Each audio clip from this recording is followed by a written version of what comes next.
우리 함께 기도하고 또 오늘도 전심을 다하여 살아계신 하나님을 예배하기를 원합니다. 우리 함께 기도하겠습니다. 하나님 아버지 감사합니다. 오늘도 그리스도 예수 안에서 우리 한 사람 한 사람을 하나님을 예배하도록 우리의 길을 인도하시고 우리의 생각과 마음을 붙잡아 주심을 감사합니다.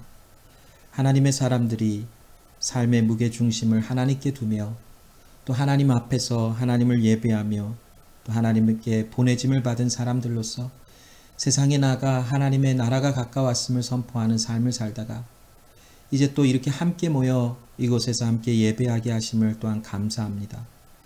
하나님, 우리가 예배하는 이 시간 하나님의 성령께서 우리의 생각과 마음을 지켜주시고 또 오늘 말씀을 통하여 우리에게 주실 하나님의 음성과 또 그 말씀의 의미가 우리에게 전달되어지고 이해가 되며 또한 우리 마음에 새겨지는 하나님의 역사가 나타날 수 있도록 도와주시옵소서.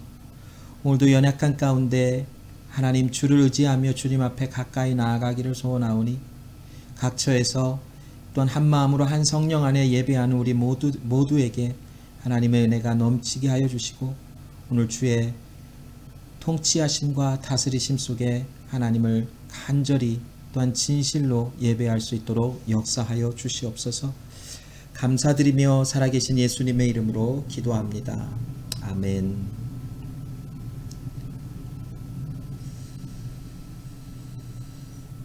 우리 믿음으로 함께 고백합니다. 주는 그리스도시며 살아계신 하나님의 아들이심을 우리가 함께 또 한 성령 안에 한 마음으로 함께 고백하고 오늘 하나님께서 우리에게 또 나누게 하시는 그 말씀의 은혜를 함께 나누며 하나님을 뜨겁게 예배하겠습니다. 우리 함께 고백합니다. 주는 그리스도시요 살아계신 하나님의 아들이십니다. 주는 그리스도시요 살아계신 하나님의 아들이십니다. 아멘. 자, 오늘 함께 나누실 하나님의 말씀은 누가복음 10장 25절부터 37절까지의 말씀입니다. 신약성경 누가복음 10장 25절부터 37절의 말씀을 우리 읽고 하나님의 말씀을 나누겠습니다. 하나님의 말씀을 제가 읽겠습니다. 누가복음 10장 25절부터 37절의 말씀입니다. 어떤 율법 교사가 일어나 예수를 시험하여 이르되 선생님 내가 무엇을 하여야 영생을 얻으리이까? 예수께서 이르시되 율법에 무엇이라 기록되었으며 너가 어떻게 읽느냐? 대답하여 이르되 내 마음을 다하고 목숨을 다하며 힘을 다하며 뜻을 다하여 주 너의 하나님을 사랑하고 또한 내 이웃을 내 자신같이 사랑하라 하였나이다. 예수께서 이르시되 너의 대답이 옳도다. 이를 행하라 그러면 살리라 하시니 그 사람이 자기를 옳게 보이려고 예수께 여짜오되 그러면 나의 이웃이 누구이니까? 예수께서 대답하여 이르시되 어떤 사람이 예루살렘에서 여리고로 내려가다가 강도를 만나매 강도들이 그 옷을 벗기고 때려 거의 죽은 것을 버리고 갔더라. 마침 한 제사장이 그 길로 내려가다가 그를 보고 피하여 지나가고 또 이와 같이 한 레위인도 그곳에 이르러 그를 보고 피하여 지나가되 어떤 사마리아 사람은 여행하는 중 거기 이르러 그를 보고 불쌍히 여겨 가까이 가서 기름과 포도주를 그 상처에 붓고 싸매고 자기 짐승에 태워 주막으로 데리고 가서 돌보아 주니라. 그 이튿날 그가 주막 주인에게 데나리온 2를 내어주며 이르되 이 사람을 돌보아 주라. 비용이 더 들면 내가 돌아올 때에 갚으리라 하였으니 너의 생각에는 이 세 사람 중에 누가 강도 만난 자의 이웃이 되겠느냐? 이르되 자비를 베푼 자니이다. 예수께서 이르시되 가서 너도 이와 같이 하라 하시니라. 아멘. 누가복음 9장 51절부터 10장 24절까지의 말씀을 통해서 누가는 큰 두 가지의 주제를 다루고 있다라고 볼 수 있습니다. 누가복음 9장 51절부터 10장 24절까지의 말씀을 통해서 누가가 복음서를 기록하면서 다루고 있었던 큰 두 가지의 중심 주제는 선교의 본질과 또 하나님을 중심으로 살아가는 삶의 중요성에 대해서 다루고 있습니다. 특별히 10장 1절부터 24절의 말씀에 보면 우리가 지난주에 나눈 것처럼 선교의 본질적인 모습을 담고 있습니다. 선교의 본질적인 것은 과연 무엇입니까? 그것은 누가복음 10장 1절부터 24절을 통해서 우리에게 알게 해주시는 말씀의 내용처럼 하나님께서 보내신 자, 세상 가운데 보내신 자가 삶의 모든 모습 속에서 하나님을 의지하고 말씀을 선포하는 것, 이것이 바로 선교의 본질적인 것이다라고 말할 수 있습니다. 물론 선교라고 하는 것을 여러 가지 그 뜻을 우리가 가하며 그 선교라고 하는 본질적인 것을 말할 수 있을 것입니다. 그러나 10장 1절부터 24절이 말하고 있는 선교에 대한 가장 중심적인 본질적인 내용은 무엇이냐면 어떤 특정 인물들만 그 선교적인 삶을 살아가는 것이 아니라 그리스도 예수로부터 세상 가운데로 보내짐을 받은 우리 모두가 바로 선교적인 삶을 살아가는 것이다라는 것이지. 선교적인 삶의 중심에는 하나님이 거하십니다. 하나님을 항상 의지하며 모든 주권과 모든 능력에 뛰어나신 그 하나님을 의지하며 그 하나님께 기도하는 삶 가운데 하나님의 말씀, 우리에게 전하라 하시는 하나님의 말씀, 천국이 가까웠다, 하나님의 나라가 가까웠다라고 하는 말씀을 증거하는 것, 이것이 바로 선교적 삶의 본질일 것입니다. 하나님의 나라가 가까웠다라는 것은 결국 하나님이 약속하신 예수 그리스도를 통하여 이루실 하나님의 구원이 이제는 성취되었다라는 것을 선포하라라고 하시는 하나님의 말씀입니다. 이 말씀을 통하여 눈먼 자의 눈이 열려지고 귀먹은 자의 귀가 열어지며 또한 갇힌 자 또 눌린 자 모두가 자유를 누리게 하시는 하나님의 회복하시는 하나님의 은혜의 날이 되었음을 선포하라라고 말씀하고 계시는 것입니다. 또한 9장 57절부터 62절까지 말씀을 통해서 우리가 지난 시간을 통해서 나눈 것처럼 예수님께서 제자들의 삶 속에 가장 중심되는 것은 무엇이냐면 그 가치관 자체가 하나님께 있음을 이야기하고 있다는 것입니다. 많은 사람들이 오늘을 살아가는 우리가 또한 도구적인 가치를 갖고 있는 것, 즉 물질적인 것이나 또한 그 살아가는 모든 필요에 의한 것들을 도구적인 가치로 보지 아니하고 궁극적인 모습으로 여기려고 하는 그런 모습들이 있다라는 것입니다. 그러나 예수님께서 제자들을 향하여 또한 제자로 따라가기를 원하는 많은 사람들에게 어떤 말씀을 선포하셨는가 보았더니 바로 하나님을 의지하고 우리 삶 속에 하나님만이 전부인 삶을 살아가는 것, 즉 하나님 중심으로 살아가는 것이 가장 중요하다라는 것을 말씀하신 것이 9장 57절부터 62절까지에 걸쳐서 나와 있다라는 것입니다.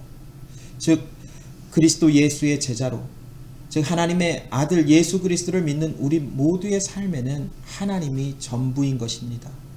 물질이 하나님을 대체할 수도 없고 이 세상 살아가는 어떤 모든 필요한 것이 하나님을 대신하여 하나님이 될 수 없는 삶이 바로 그리스도 예수 안에서 하나님의 자녀로 예수님의 제자로 삶을 살아가는 삶의 본질적인 모습인 것입니다. 이제 누가는 복음서를 더 기록해 나가면서 누가복음 10장 25절, 오늘 본문이 포함되어져 있는 10장 25절부터 11장 13절을 통하여 그 관점을 조금 이제 내용을 바꿔서 제자들의 관계성에 대하여 말하고 있습니다.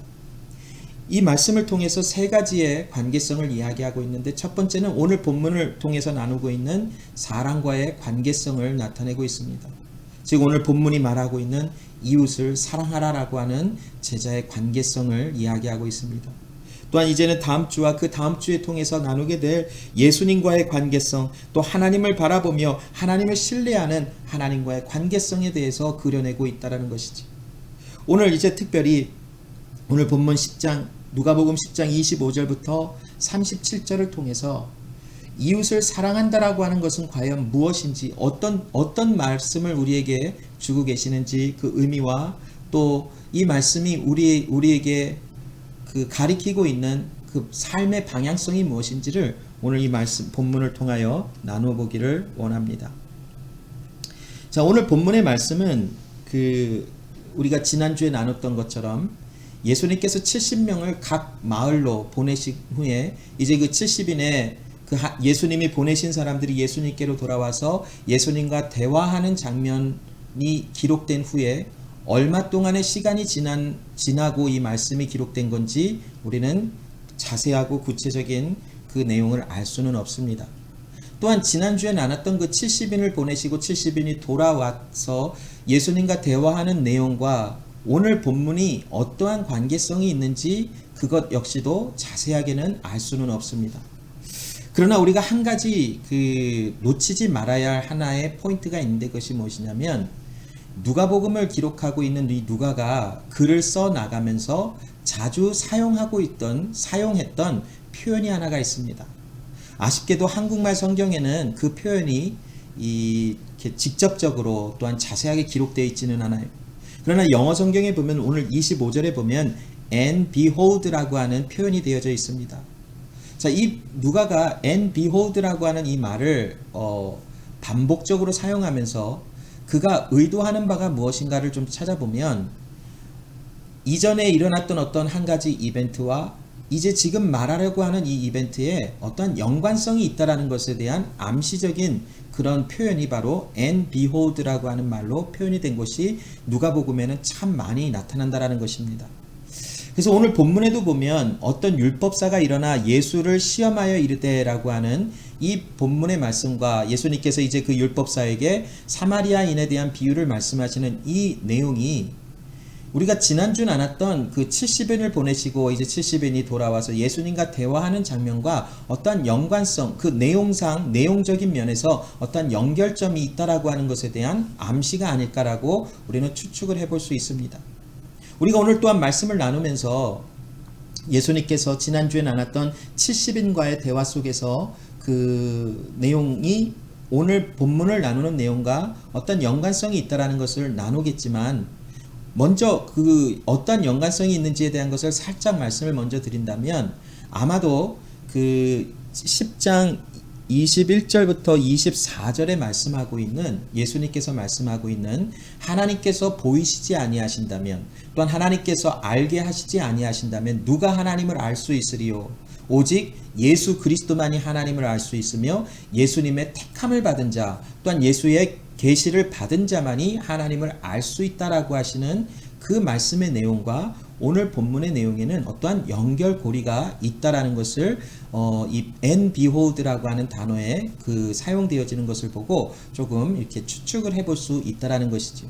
그래서 오늘 그것에 대한 내용은 이제 말씀을 차차 나누면서 이제 자세하게 말씀을 나누겠습니다. 자, 오늘 이 말씀 속에서 보면 어떤 한 율법사라고 하는 이 한 사람이 예수님을 찾아옵니다.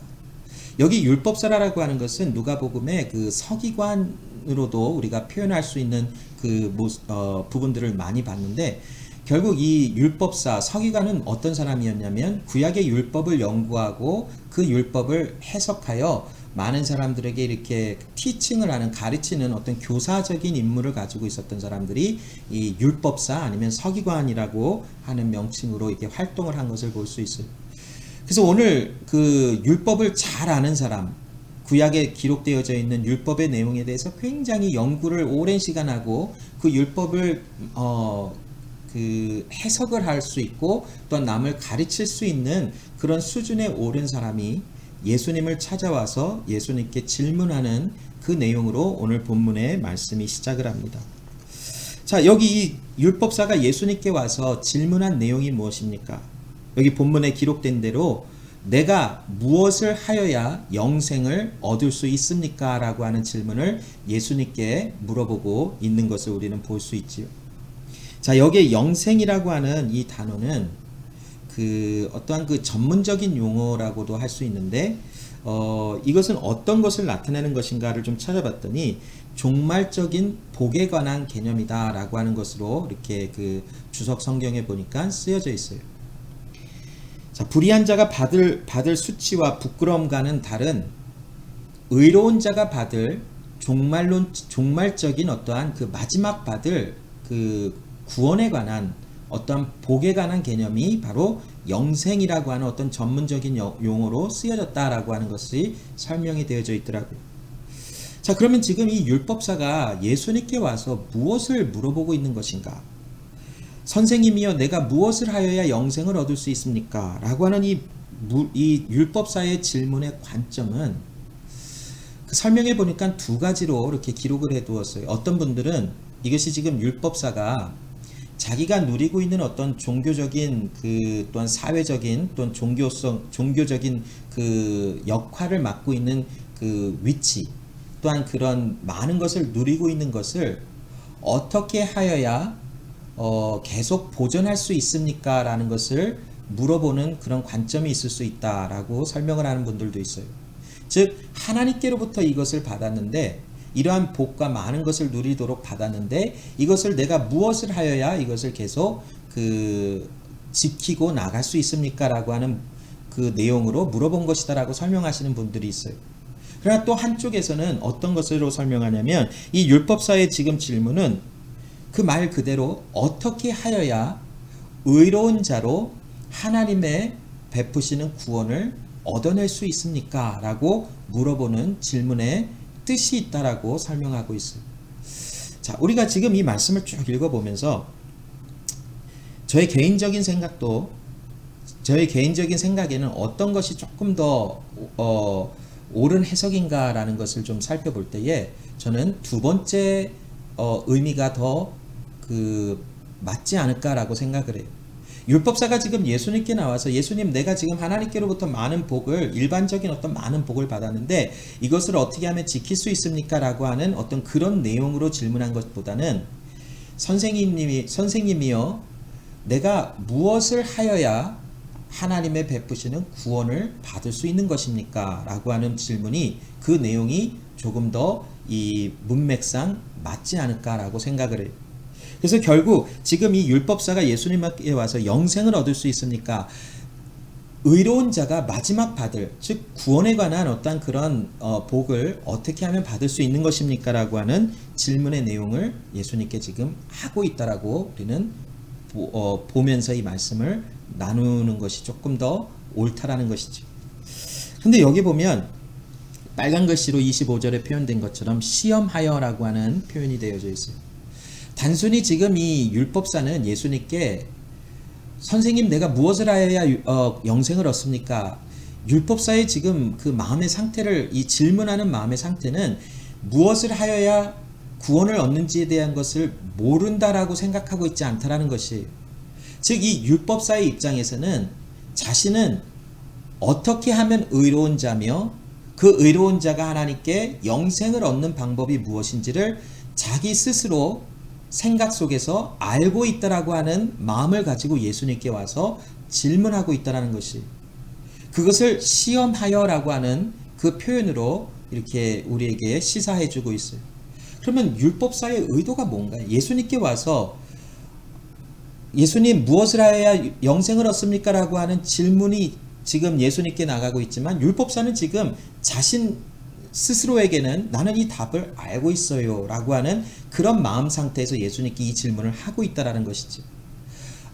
성경은 오늘 본문의 말씀은 이 율법사의 이 질문을 하는 의도를 정확하게 기록하고 있지는 않아요.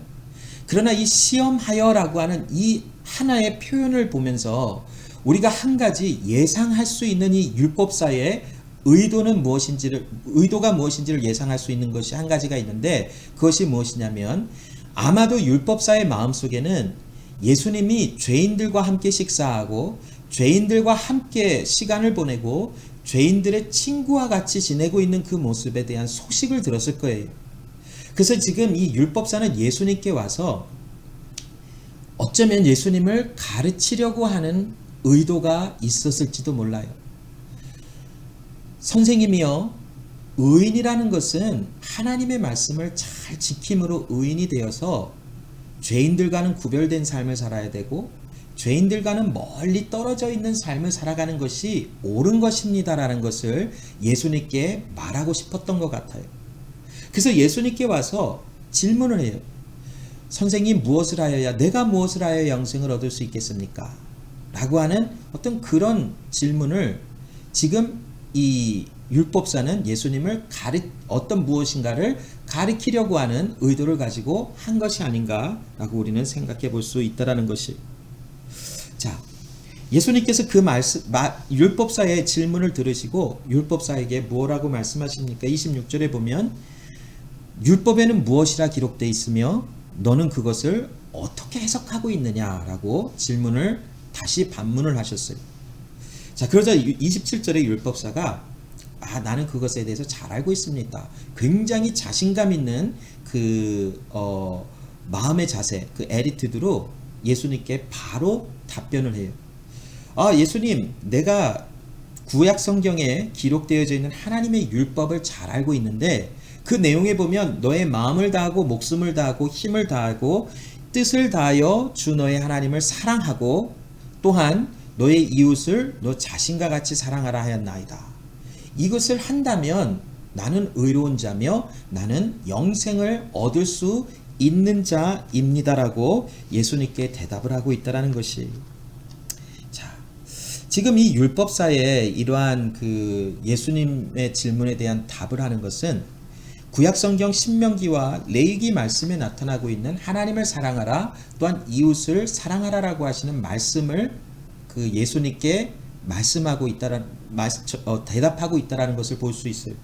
신명기 6장 5절에 너는 마음을 다하고 뜻을 다하고 힘을 다하고 너의 하나님 여호와를 사랑하라. 레위기 19장 18절 또 34절 초반에 보면 원수를 갚지 말며 동포를 원망하지 말며 내 이웃을 사랑하기를 내 자신과 같이 사랑하라. 나는 여호와니라. 너희와 함께 있는 거류민을 너희 중에서 나은 자같이 여기며 자기같이 사랑하라. 심지어는 나그네까지도 지나가는 어떤 손님까지라도 너의 민족과 같이 너의 같은 사람들과 같이 사랑하라. 이것이 옳으니라라고 말씀을 하고 있어요.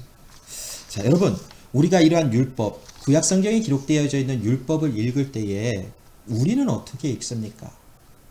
지금 이 율법사에 예수님께서 하신 질문을 대답할 때에 하나님을 사랑하고 이웃을 사랑하는 것입니다 라고 하는 이 말만 했지만 율법사는 그 말을 통해서 자기가 그 말씀을 어떻게 해석하고 있는지 또한 이야기하고 있는 듯해요.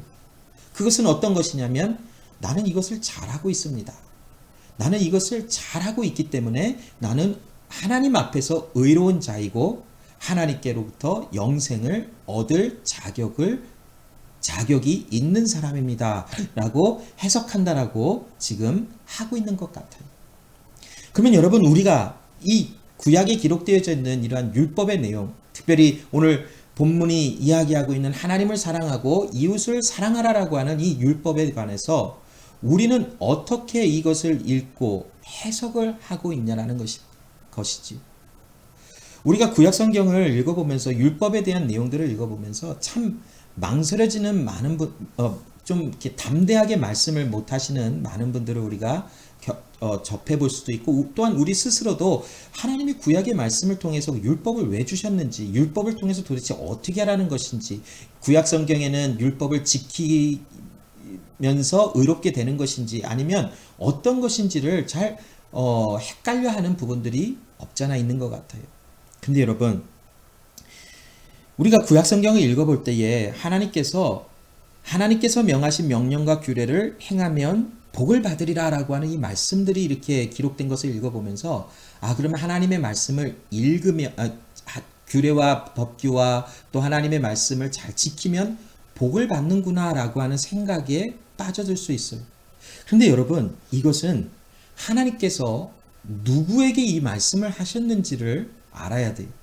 하나님께서 이 구약 성경에 기록되어 있는 특별히 율법을 누구에게 주시며 누구에게 지키라라고 하신 것을 알아야만 이 말씀이 온전케 해석이 될 수 있어요.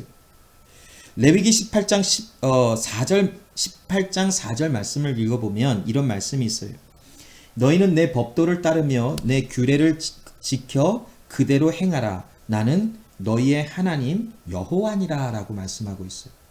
자, 여기 레위기 18장 4절 말씀에 보면 너희는 내 법도를 따르며 내 규례를 지켜 그대로 행하라. 나는 너희의 하나님이라. 어떤 내용을 말씀하고 계십니까? 나는 너희의 하나님이고 너희는 나의 백성이므로 내 말씀을 지켜야 하는 책임이 주어진 것이다 라는 것이. 그러므로 여러분, 의롭게 되어 영생을 얻는다라는 것, 즉 하나님의 나라에 들어갈 수 있게 되어진 자격과 또한 그러한 모습으로 서 있는 것은 우리가 무엇인가를 지켰기 때문에 하나님께서 우리에게 주신 것이 아니라고 하는 말씀이 레위기 18장 4절 말씀을 읽어보아도 알 수가 있는 것이. 즉 우리가 하나님께서 내 명령을 그대로 지키라 행하라 그리하면 복을 받으리라라고 하는 것은 결과적인 것이 어떤 결과를 이야기하고 있냐면 하나님의 의로운 자로 부름을 받았기 때문에 하나님의 사람으로 부름을 받고 건져냄을 받았기 때문에 그 사람들을 통하여 하나님의 일이 하나님의 규례와 규칙들이 지켜지며 또한 결과적으로 하나님의 복이 임한 것에 대한 그 삶의 모습이 나타나는 것이다 라고 하는 것을 알게 해주시는 것이 즉 여러분 우리가 하나님을 사랑하는 것, 이웃을 사랑하는 것은 하나님께 영생을 얻으려고 하나님께 복을 얻으려고 하는 어떠한 행위적인 것이 아니라는 것이 이것은 어디까지나 하나님께서 우리를 불러내시고 하나님의 사람으로 불러내신 관계성에서 나오는 반응이 하나님을 사랑하고 또한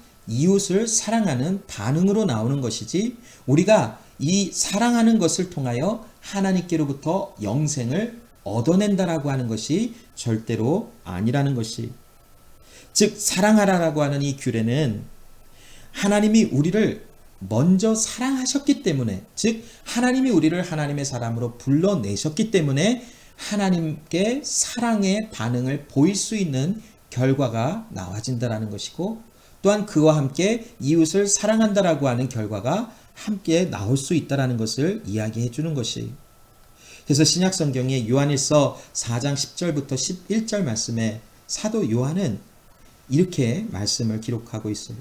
사랑은 여기에 있으니 우리가 하나님을 사랑한 것이 아니요 하나님이 우리를 사랑하사 우리 죄를 속하기 위하여 화목 제물로 그 아들을 보내셨습니다.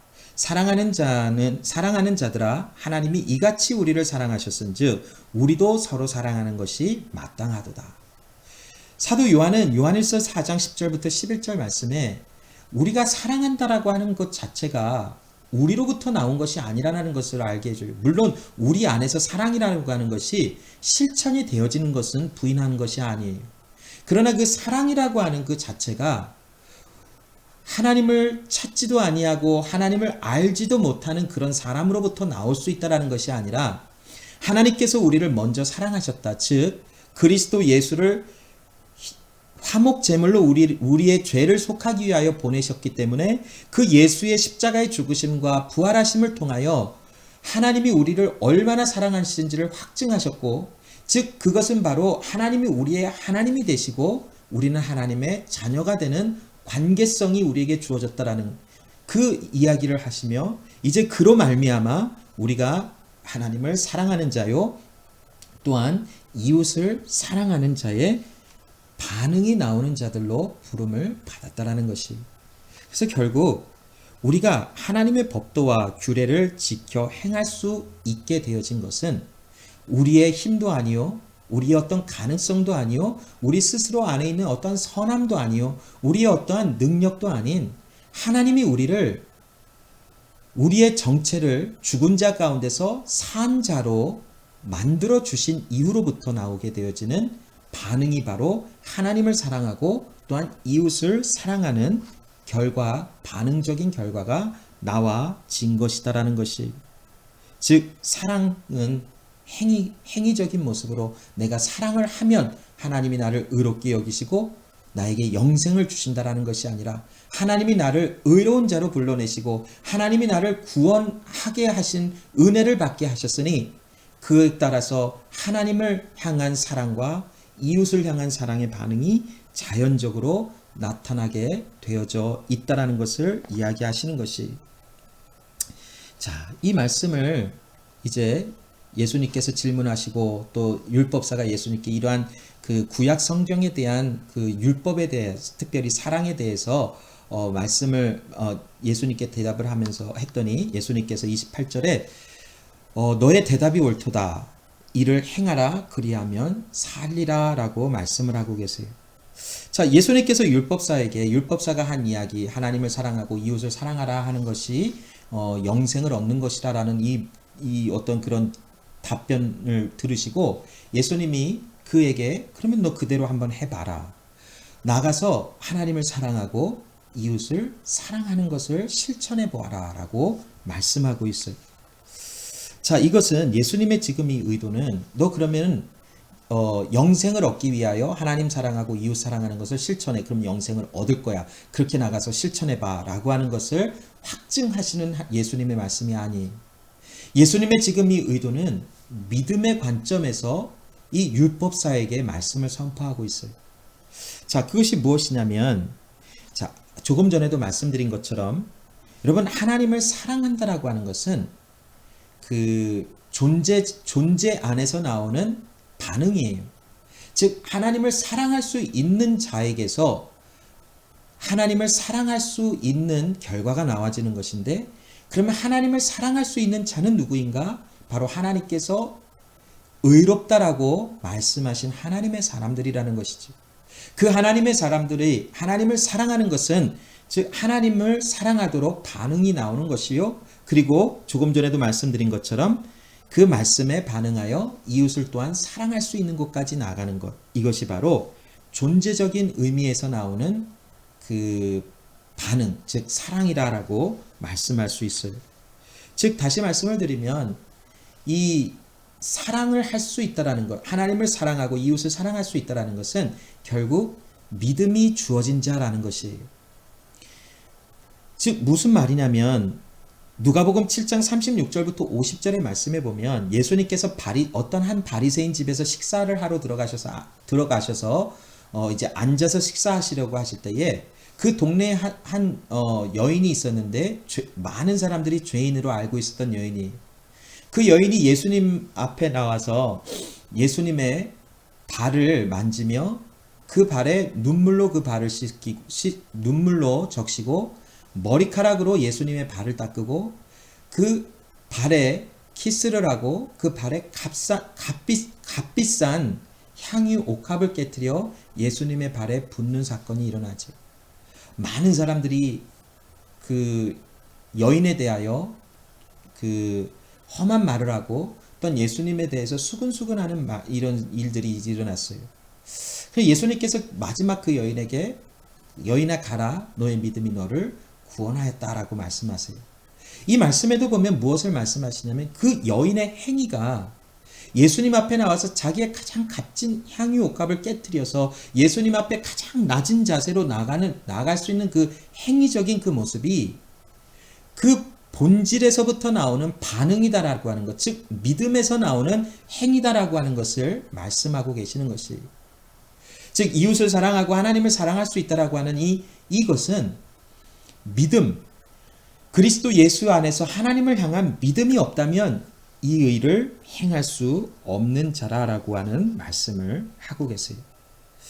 자, 우리가 지난주에는 이 말씀을 많이 깊은 의미에서 나누진 않았지만 누가복음 10장 21절부터 22절 말씀에 보면 이제 70인이 예수님께 이제 돌아와서 그 일어났던 그 선교 사역에서 일어났던 결과들을 예수님께 말씀하세요.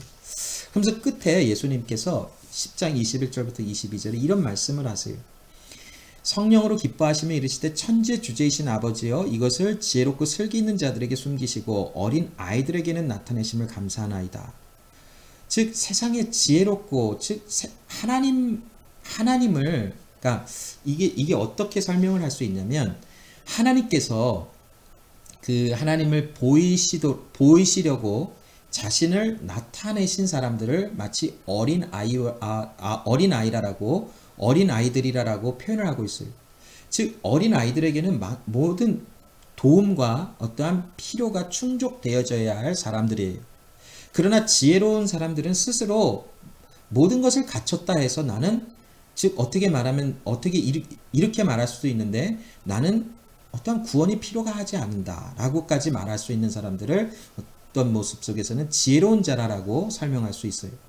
그러나 여기 어린아이들에게는 나타내심을 감사하나이다. 즉 하나님께서 하나님의 구원에 관한 예수 그리스도를 알고 하나님을 알게 하시는 이 모습을 보이신 자들에게는 하나님의 영생이 임하고 또한 하나님 또한 보이시지 아니하시는 모든 자들에게는 스스로 높이고 내가 스스로 하나님의 구원을 이루어낼 수 있다라고 하는 어떤 그런 생각을 가진 그런 사람들을 이야기하고 있어요. 그런데 여기 보면 이 모든 것이 하나님의 뜻이라고 예수님께서 설명하고 또한 예수님께 감사의 기도를 올리고 있는 장면이 나와요. 즉 여러분, 구원은, 영생은, 또한 믿음은, 또한 그 믿음을 통해서 의로운 자로 이러한 사랑의 결과들이 나오게 되어지는 이 모든 것은 하나님이 불러내신 하나님의 사람들에게 나타나는 것이지 스스로가 이것을 행하여 얻어낼 수 있는 것이 아니라는 것이, 이 말씀을 통해서 여러분, 모르는 자를 어떻게 사랑할 수 있습니까? 하나님을 모르는데, 모든 세상이 죄로 인하여 타락하여 하나님께로부터 분리가 되어져서 넘어진 자들인데 하나님을 어떻게 알 수 있습니까? 그러나 하나님을 알 수 있게 되어지는 오직 하나는 하나님께서 알게 하여 주신 은혜 안에서 이루어진다는 것이, 여기 말씀에도 보면 아버지께서 모든 것을 내게 주셨으니 아버지 외에는 아들이 누구인지 아는 자가 없고 아들과 또 아들의 소원대로 계시를 받은 자 외에는 아버지가 누구인지 아는 자가 없나이다 하시고 라고 말씀하고 계세요. 즉 하나님께서 예수 그리스도 안에 하나님을 알게 하여 주시지 아니하신다면 그 누구도 하나님을 알 수가 없어요. 그러나 하나님께서 하나님을 알게 하여 주시는 하나님의 그 사람들에게 어떤 반응이 나타나는 것인가? 하나님을 사랑하는 반응, 이웃을 사랑하는 반응이 나타난다라는 것을 이야기하시는 것이, 예수님은 율법사에게 그러면 너 나가서 하나님을 사랑하고 이웃을 사랑하는 것을 한번 실천해봐.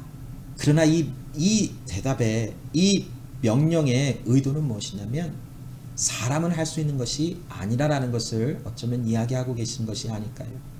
오직 하나님께서 부르신, 하나님의 의롭다 하신 사람만이 진실로 하나님을 사랑하고 이웃을 진실한 이웃이라고 하는 그 진실한 의미에서의 그 이웃들을 사랑할 수 있는 것이다라고 말씀하고 있는 것인 것 같아요. 자, 말씀을 더 나눠보면 이제 이 율법사가 29절에 그 사람이 자기를 옳게 보이려고 예수께 여짜오되 그러면 내 이웃이 누구입니까? 라고 예수님께 또 질문을 해요. 자, 여기 이 질문에도 역시 이 율법사는 굉장히 질문을 하지만 자신은 답을 알고 있다라고 하는 어떤 그런 마음의 그 상태를 가지고 예수님께 질문을 하고 있는 것 같아요. 지금 여기 보면 이 질문의 내용을 살펴보면 이 율법사는 스스로를 굉장히 의로운 자라고 굉장히 자부하고 있어요.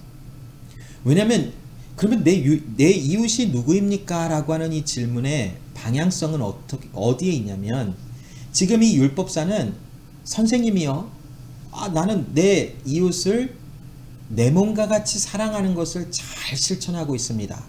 그것은 나에게 굉장히 쉬운 것입니다 라고 말하고 있어요.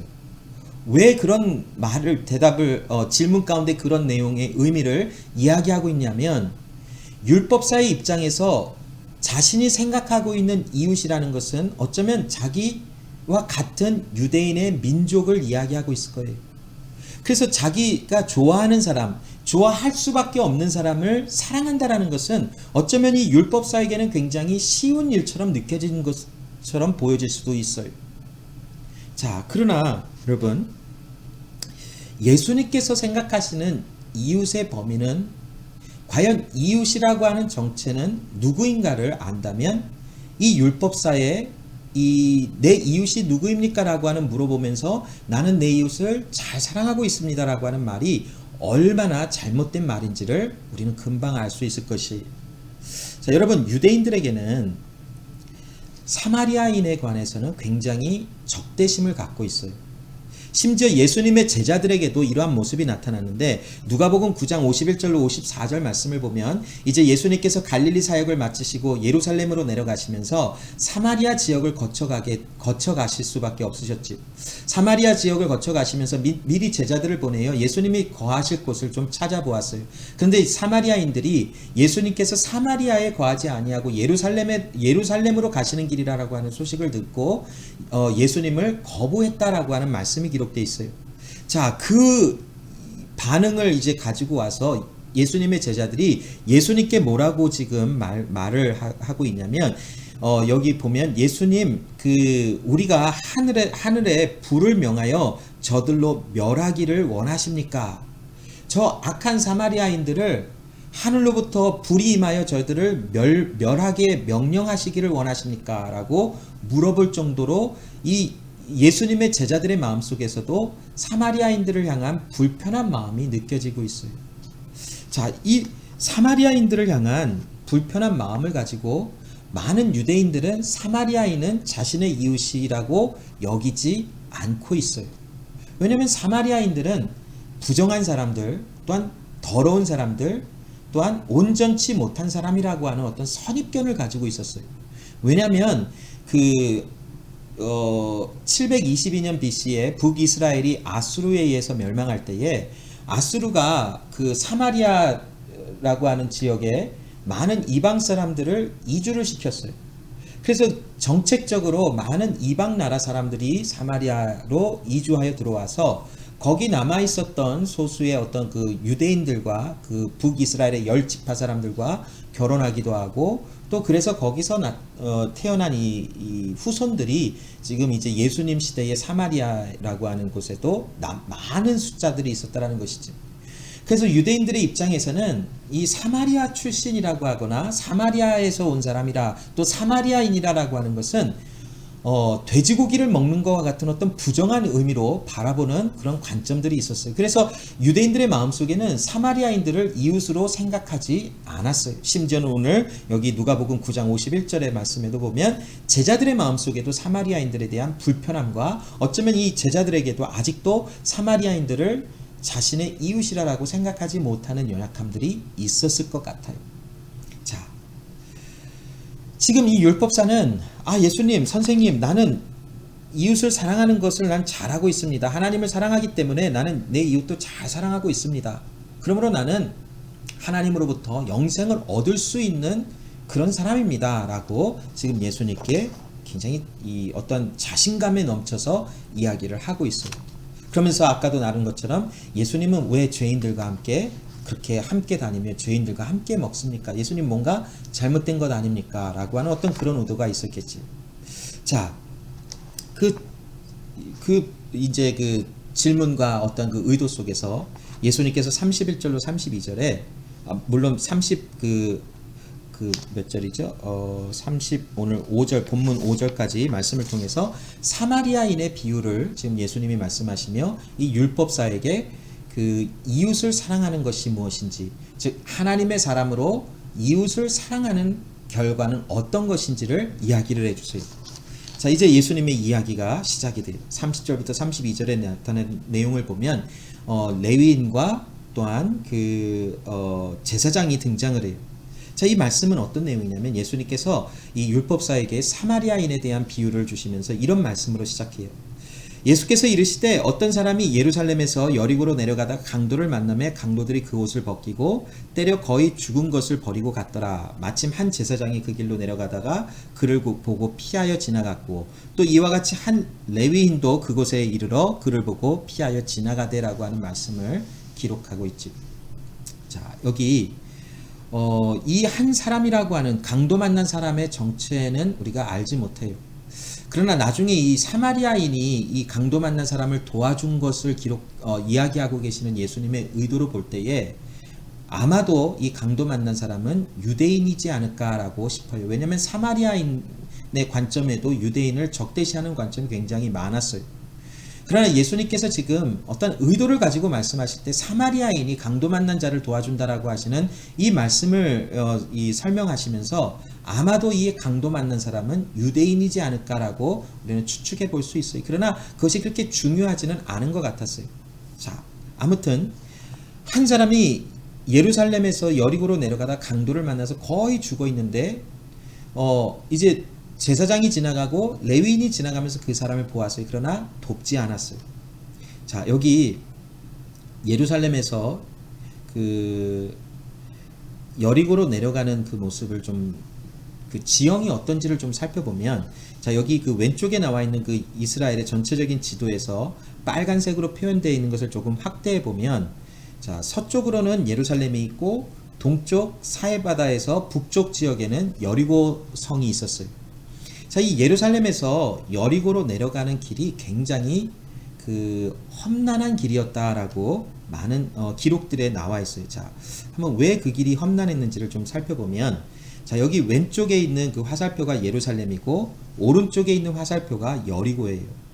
자, 여기 그 지중해 그 왼쪽에는 예루살렘으로부터 왼쪽에는 지중해가 있고 예루살렘 그다음에 여리고가 있어요.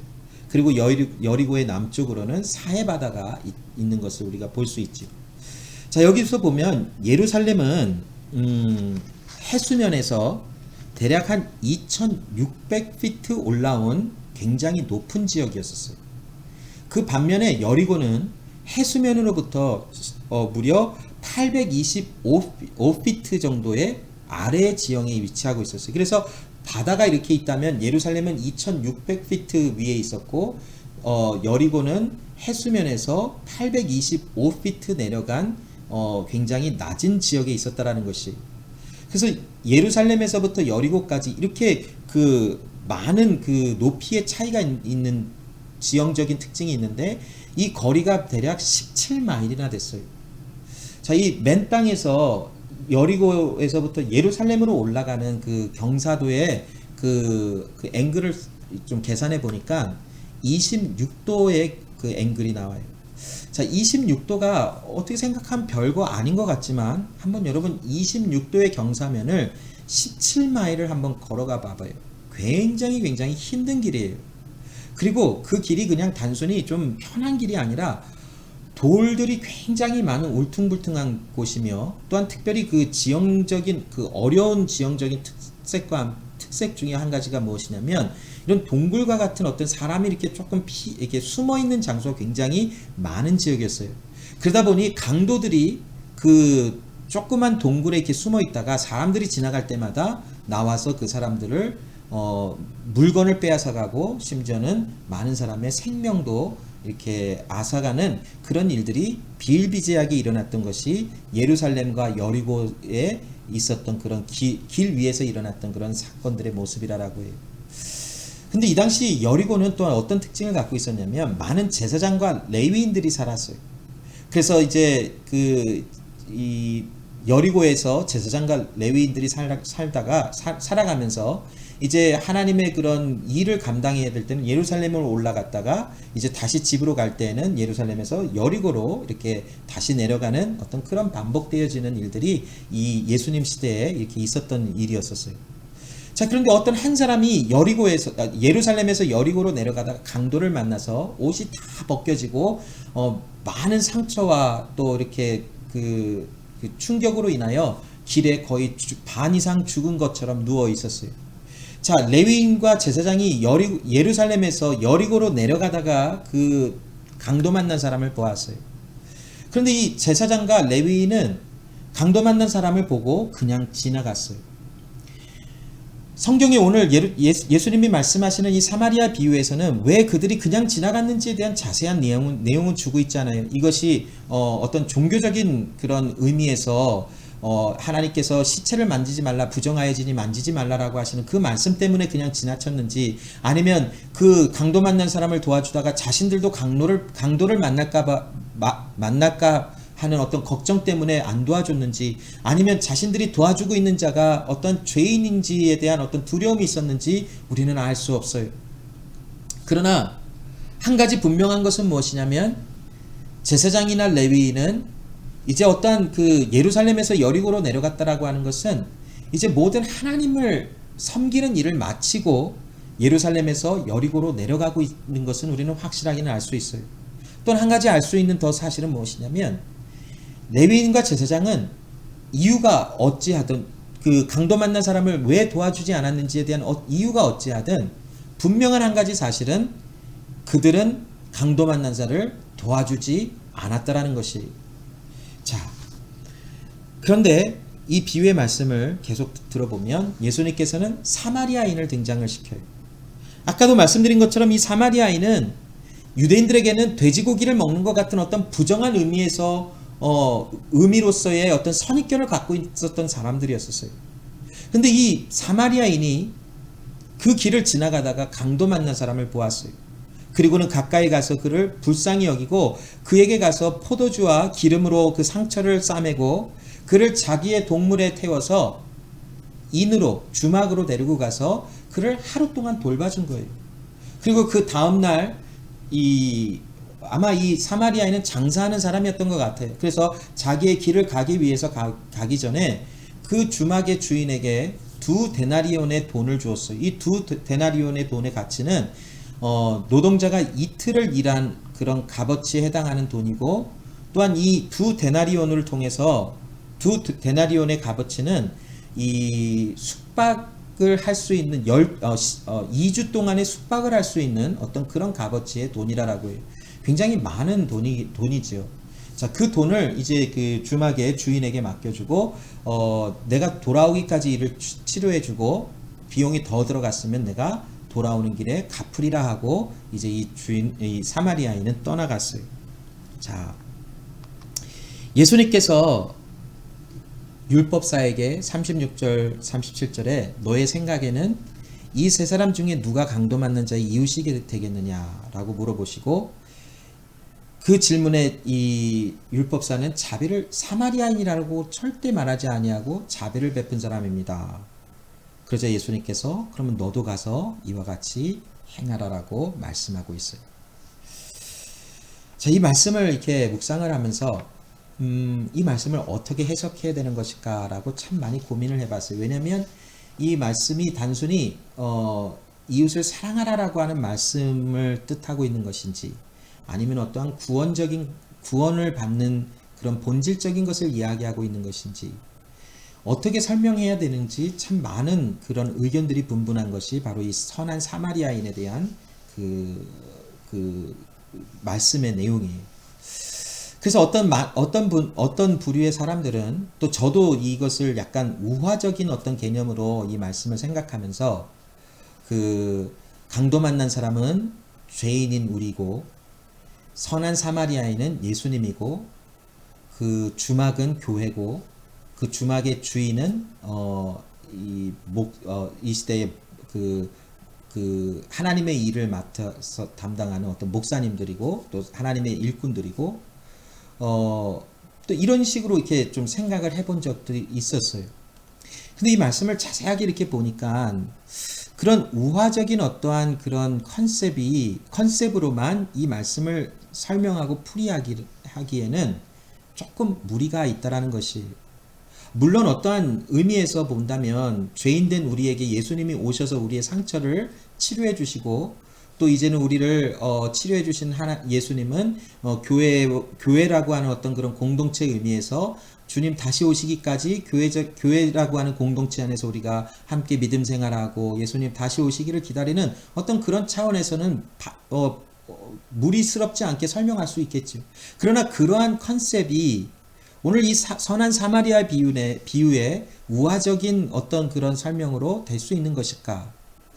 이전에는 제 생각도 이 우화적으로 생각할 수 있겠다라고 생각을 했지만, 이 말씀을 읽어보면서 그 우화적인 그 컨셉을 뒷받침할 만한 그런 정확한 정보는 조금 찾아보기가 힘들다라는 것이, 그러면 이 말씀을 통해서 예수님은 무엇을 말씀하고 계시는 것일까? 이웃을 사랑하라라는 것이지. 그런데 여러분, 여기서 중요한 컨셉이 있어요. 강도 만난 자에게 이 세 사람 중에 누가 이웃이 되겠느냐라고 하는 것이, 자, 이 말씀에는 굉장한 충격적인 질문이라고 생각을 해요, 저는. 자, 여러분, 우리는 이웃이라고 하는 그 생각, 율법사도 당연히 그런 생각을 갖고 있었던 것 같아요. 자기가 생각하고 있는 이웃이라는 것은 자기가 이웃이라고 말할 수 있는 어떤 범위 내에서만 이웃이라고 생각을 했어요. 근데 지금 예수님의 질문의 관점을 통해서 이웃이라고 하는 이 단어를 살펴보면, 우리에게 이웃은 내가 모든 사람들에게 이웃이 되는 것으로 설명이 되어지는 것이, 다시 말하면 우리에게 이웃은 바운더리가 없다라는 것이, 리밋이 없다라는 거예요. 모든 사람이, 심지어는 우리의 원수까지도 우리의 이웃이 돼야만 해야 된다라는 것을 예수님의 지금 이 말씀의 설명 가운데 우리에게 선포하고 있다는 것이, 우리를 어렵게 하는 사람, 나를 싫어하는 사람, 나를 힘들게 하는 사람, 우리는 우리의 원수라 생각하지 우리의 이웃이라고 생각하지 않아요. 그러나 예수님의 지금 이 질문에 강도 만난 사람에게 누가 이웃이 되겠느냐? 즉 예수님의 지금 그 질문의 의도는 무엇이냐면 너희는 모든 사람에게 이웃이 되어야 되는 것이다라고 말씀하고 있다라는 것이, 우리는 누가 우리의 이웃이다라는 것을 define 하지는 못해요. 예수님의 지금 이 의미에서도 본다면. 그러나 우리는 모든 사람에게 이웃이 돼야만 한다는 것이, 즉 이 말씀은 어떤 말씀을 우리에게 주고 있는 것인가? 하나님께서 우리를 구원하시고 하나님의 의롭게 하심을 받은 하나님의 사람이라면 우리의 삶 속에서 반응적으로 하나님을 사랑하는 그 반응이 분명히 나와야 되며, 그와 함께 이웃을 사랑하는 이웃 사랑의 실천이 되어져야 되는 것이 당연하다라는 것을 말씀하시면서, 또한 한꺼번에 동시에 우리에게 무엇을 설명하고 계시냐면 우리가 생각하고 있는 이웃이라고 하는 개념을 무너뜨리고 계시다라는 것이, 예수님의 지금 이 말씀에 우리의 이웃은 누구인가? 그것은 바로 모든 사람이 우리의 이웃이 되는 것이다라는 것이. 자, 여러분, 오늘 이 말씀은 내가 무엇을 해야 한다라는 것을 가르쳐 주고 있지 않아요. 오늘 이 본문의 말씀은 너는 이웃을 사랑해야 한다, 그러므로 영생을 얻는 것이다 라고 말씀하고 있잖아요. 성경은 어떤 말씀은, 또 오늘 본문의 말씀은 우리의 아이덴티티를 말하고 계세요. 즉 내가 누구인가, 내 본질이 무엇인가를 말하고 있어요. 즉 하나님으로부터 영생을 얻은 자라고 하는 아이덴티티를 갖고 있는 우리에게, 우리는 하나님을 사랑하며 이웃을 사랑하는 것이 우리의 삶 속에서 반응적인 모습으로 나타나는 것인데, 하나님이 우리에게 말씀하고 계시는 이웃이라고 하는 범위는 내가 세워서 내가 이웃이라고 하는 범위 내에서 존재한다는 것이 아니라는 것이, 여러분, 우리는 은근히 내가 좋아하는 사람만 좋아할 수 있다라고 생각하고, 나를 힘들게 하는 것, 또 나를 어렵게 하는 어떤 부류의 사람이나 개인들은 우리의 이웃이라 생각하지 않고 미워하거나 험담하거나 함부로 대하는 것이 어쩌면 굉장히 당연스러운 모습으로 나타날 수 있어요. 어떤 인종을 싫어한다라고 하는 어떤 그런 마음의 자세 속에서 우리는 아무 이유 없이 그 부류의 사람들이 그냥 싫다라고 여기는 많은 말들이 우리의 일상적인 삶에는 고백되어졌던 모습들이 있어요. 그러나 여러분, 오늘 본문을 통해서 예수님은 분명히 말씀하시는 것이 무엇이냐면, 너희가 하나님의 사람이냐? 하나님께서 너희를 의롭게 하셨느냐? 하나님께서 너희에게 영생을 주셨느냐? 그러하면 너희는 하나님을 사랑하는 자며 너희는 모든 사람을 사랑하는 자가 되었느니라라고 말씀하고 계시는 것이, 그러므로 우리에게 주어진 이 책임은 우리가 생각하고 있는 이웃이라고 하는 사람들만을 사랑하고 그들만을 케어하는 모습으로, 그들만에게 자비를 베푸는 모습으로 나가는 것이 아니라, 우리의 만나는 우리의 삶의 주변에 있는 모든 사람에게 차별 없이 자비를 베풀 수 있는 그런 모습이 바로 이웃을 사랑하는 모습이라고 우리에게 말씀하고 계세요. 여러분, 자비의 의미가 무엇입니까? 고통 가운데 있는 자를 돌아보며 그에게 선을 행하는 것이 자비로운 것을 베푸는 것이 아닙니까? 이웃을 사랑한다라는 것, 하나님께 의롭다라고 부름을 받은 사람들에게 나타나는 자비를 베푸는 것은 모든 사람을 향하고 있어야 한다라는 예수님의 말씀이 오늘 본문을 통하여 가르쳐주고 선포되고 있다라는 것이, 여러분, 우리는 종종 이웃의 경계를 세워두어요. 내가 이웃이라고 생각할 수 있고 내가 사랑할 만한 사람을 사랑한다라는 것을 굉장히 자연스럽게 말하고 자랑스러워할지도 몰라요. 그러나 누가복음 6장 23절로 33절에 이렇게 말씀하고 있지요. 너희가 만일 너희를 사랑하는 자만을 사랑하면 칭찬받을 것이 무엇이냐? 죄인들도 사랑하는 자는 사랑하느니라. 너희가 만일 선대하는 자만을 선대하면 칭찬받을 것이 무엇이냐? 죄인들도 이렇게 하느니라. 그러나 의인으로 부름을 받은 우리에게는, 심지어 우리를 미워하는 자, 우리를 싫어하는 자, 우리를 힘들게 하는 자 역시도 우리에게는 그들이 이웃이 되며 우리가 그들에게 이웃이 되어 주어야만 한다라는 것을 말씀하고 계시다라는 것이, 여러분, 이웃 사랑에는 이제 됐다라는 것이 없다라는 것이, 결국 이만큼 했으면 됐다라는 것이 없다라는 것이, 우리가 누군가를 사랑하고 누군가에게 자비를 베푼다라고 하는 그 모습 속에서 나는 할 만큼 했다라고 할 수 없는 자들이 바로 하나님께 의롭다함을 받은 사람의 삶의 모습이라고 하는 것을 우리에게 설명하고 계시다라는 것이, 여러분, 우리는 종종 이 이웃사랑에 관해서 이웃이라고 하는 범위를 우리는 일부러 좁혀놔요. 그래서 나 이웃사랑 실천하고 있어, 난 이웃을 사랑하는 것을 얼마든지 잘하고 있어, 이런 모습으로 서 있어요.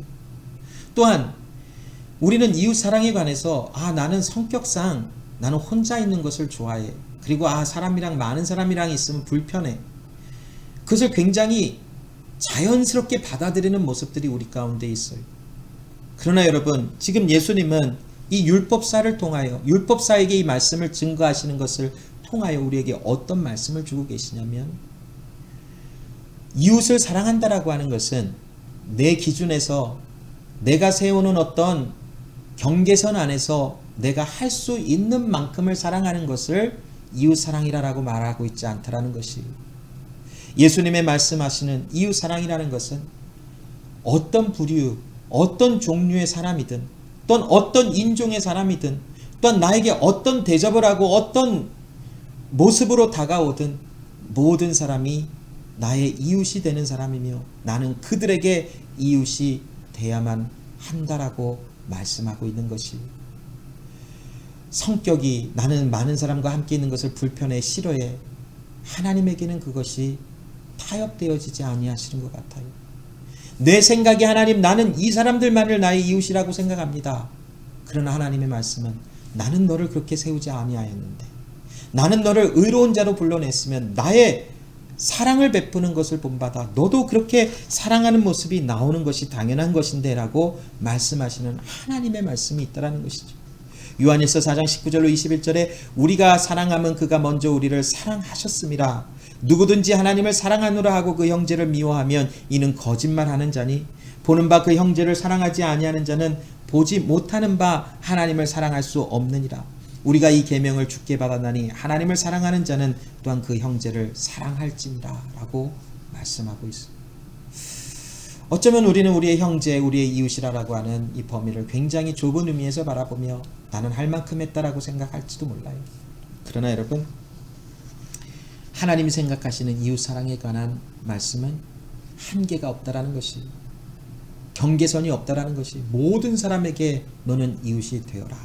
이것이 바로 제자가, 예수님의 제자, 즉 예수님 안에서 하나님의 구원받은 영생을 얻은 자가 세상을 향하고 있는 관계이다 라고 말씀하고 있어요. 여러분, 얼마나 어렵나요? 모든 사람을 사랑할 수 있다? 저는 못해요. 저는 못할 것 같아요. 모든 사람에게 너는 이웃이 되라? 저는 죽었다 깨나도 못할 것 같아요. 아니, 죽었다 깨나면 할 수 있겠죠. 하나님이 나를 죽이시고 새 생명으로, 예수님의 생명으로 살리셨으니까 할 수 있겠죠. 그러나 나의 생각과 나의 열심과 나의 방법으로는 나는 모든 사람을 나의 이웃이라 생각하지 못할 것 같아요. 그러나 여러분, 예수님께서 나를 따라오려거든 자기를 부인하고 자기 십자가를 지고 나를 따를 것이니라 라고 말씀하셨듯이, 예수님을 따라가는 것은 결국 나는 죽고 예수의 생명으로 인하여 새롭게 태어난 하나님의 새 창조를 이야기하고 있는 듯이, 우리 스스로가 이웃을 사랑하려고 하는 노력과 그것을 통해서 영생을 얻는다라는 것은 불가능하다라고 하는 결과를 나타낼 수밖에 없어요. 그러나 여러분, 하나님의 일은, 하나님은 모든 것이 능하신 하나님의 일은 우리로 하여금 모든 사람에게, 어떤 부류의 사람이든 우리가 그 사람들에게 이웃이 되게 하시는 하나님의 역사가 일어나게 하신다라는 것이, 이것이 하나님의 진리의 말씀이며 이것이 하나님의 또한 구원받은 자들에게 나타나는 하나님의 구원의 결과적인 일이라고 말씀하고 계시는 것입니다. 그러므로 여러분, 나는 누구의 이웃인가?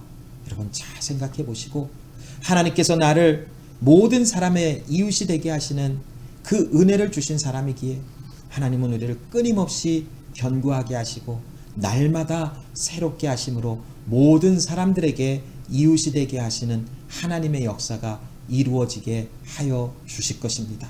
우리 기도하겠습니다. 하나님 아버지, 감사합니다. 오늘도 그리스도 예수 안에서 하나님이 우리를 불러내시고 하나님의 사람으로 만드셨기에 우리는 의로운 자들로 이제 하나님을 사랑하며 이웃을 사랑하는 자들로 하나님 살아갈 수 있도록 만드심을 감사합니다. 우리가 생각하는 이웃은 내가 좋아하는 사람, 내가 사랑할 수 있는 사람이라고 생각하였지. 하나님이 말씀하시는 말씀 속에서 그 이웃의 경계선을 보았더니 그 경계선이 없음을 보았나이다. 이것이 우리 스스로에게는 굉장히 힘든 일이며 불가능한 일처럼 보여질 수밖에 없나이다. 그러나 하나님, 그리스도 예수 안에서 부름을 받은 하나님의 사람들이기에 모든 사람들에게 이웃이 되게 하시는 하나님의 역사는 우리 삶 속에서 이루어질 줄로 믿습니다. 우리에게 또한 모든 사람에게 이웃이 되게 하시는 하나님의 부르심의 책임이 주어졌으니 하나님, 날마다 우리의 육신을 쳐 하나님의 말씀에 복종되게 하시는 하나님의 말씀의 뜻이 이루어지게 하시고 하나님 열심과 열정을 가지고 하나님의 규례와 하나님의 말씀을 이루어 나가게 하시사, 이것은 우리가 하나님의 사람이므로 그렇게 부름을 받았기에 가능한 것이오니 우리의 삶을 통하여 오늘도 주의 말씀이 성취되어지며 이루어지도록 도와주사 모든 사람들에게 이웃되게 하시는 삶의 은혜가 넘쳐나게 하여 주시옵소서. 특별히 익투스 제자교회에 하나님, 우리의 형제 자매들의 관계 속에서 모든 사람들에게 이웃이 되게 하시는 하나님의 은혜가 날마다 새롭게 하시고 날마다 넘쳐날 수 있도록 역사하여 주시옵소서. 주신 은혜 감사함으로 우리의 모든 것을 주님 앞에 올려드립니다. 하나님, 주의 손에 들려짐을 받은 하나님의 모든 사람들의 삶 속에 하나님의 나라가 선포되게 하시고 하나님의 은혜가 선포되게 하시고 하나님의 은혜와 사랑으로 말미암아 자비와 사랑이 실천되어질 수 있는 복된 삶이 펼쳐질 수 있도록 도와주시옵소서. 또한 일주일 동안 또한 세상으로 파송함을 받은 하나님의 사람들로 하나님의 나라가 가까웠음을 선포하며 모든 사람들에게 이웃되게 하시는 하나님의 은혜가 넘쳐날 수 있도록 하나님 도와주시옵소서. 감사드리며 살아계신 예수님의 이름으로 기도합니다. 아멘. 예배를 마쳤습니다. 교회 소식은 여러분 교회 카카오톡 방을 참고해 주시기 바랍니다. 여러분 일주일 동안 또 세상에 파송되어진 하나님의 사람들입니다. 그래서 우리에게는 선교적 삶을 살아가야 할 부르심이 우리에게 있는 것을 우리는 압니다.